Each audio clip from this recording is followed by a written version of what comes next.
नमस्कार, TNP news देख रहे हैं आप और मैं हूं आपके साथ जावेद अली।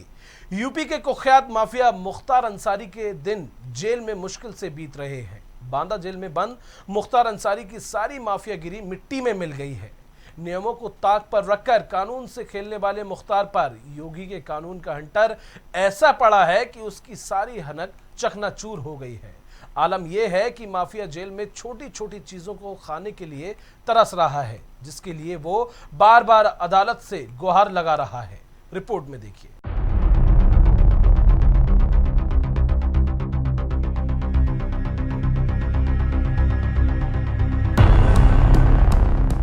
मुख्तार अंसारी, वो नाम जिसके प्रदेश की सियासत में कभी तूती बोलती थी। सूबे की राजनीति में उसका नाम ही काफी था। वो जब चलता था तो लोगों में खौफ पसर जाता था, जिसके सामने पुलिस के हौसले भी पस्त रहते थे।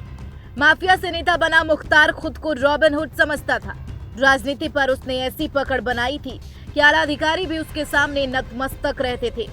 आलम यह था कि जेल में बंद होने के बावजूद उसको 5 स्टार होटल वाली सुविधाएं मिलती थी। कानून को खेल समझने वाले मुख्तार का रुतबा ऐसा था कि अधिकारी उसके साथ बैडमिंटन खेलने जेल जाते थे। हुकुम साहब को मछली पसंद थी, जिसके लिए जेल में तालाब खुदवाया गया था। उस समय की जेलें मुख्तार जैसे अपराधियों की पनाहगार बनी हुई थी। इन्हीं जेलों से वो अपने कारनामों का ताना बाना बुनता था। अधिकारों के साठगांठ के चलते उसे गैर कानूनी कामों में कभी बाधा नहीं पहुंचती थी। लेकिन बांदा जेल में बंद आज वही मुख्तार खाने पीने की चीजों के लिए तरस रहा है। आम और केले जैसे मौसमी फलों के लिए उसे अदालत से गुहार लगानी पड़ रही है। वो जेल के खाने के लिए तरस रहा है। हालत यह है कि एमपी एमएलए कोर्ट में वर्चुअल पेशी के दौरान उसने न्यायाधीश से केले और कुरकुरे की मांग कर दी। यह वही मुख्तार है जिसकी शौक पसंदगी इतनी थी कि वो जो चाहता था वो खाता था। लेकिन जब से प्रदेश की कमान योगी आदित्यनाथ ने संभाली, तब से ऐसे माफियाओं का दाना पानी तक बंद हो गया। प्रशासन का हंटर ऐसा चला कि उसके निशान आज भी मुख्तार को सता रही है। ऐसा हम इसलिए कह रहे हैं क्योंकि जिस समय मुख्तार बीजेपी विधायक कृष्णानंद राय की हत्या के मामले में फतेहगढ़ जेल में बंद था, उसी दौरान उसकी खातेदारी का पूरा ख्याल रखा जाता था। कहते हैं कि मुख्तार जेल का सादा खाकर उब गया था। उसको मछली काफी पसंद थी, जिसके लिए जेल में तालाब खुदवाया गया था। मुख्तार तालाब से मछलियां पकड़कर उनको बनवाता था।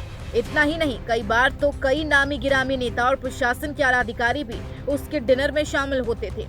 ऐसा इसलिए था क्योंकि मुख्तार को राजनीतिक शह प्राप्त थी। इस वजह से उसके हौसले आसमान पर थे।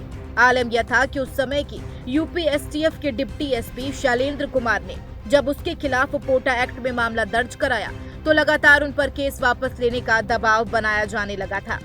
अधिकारी से लेकर नेता उनके इस कदम से काफी खफा थे।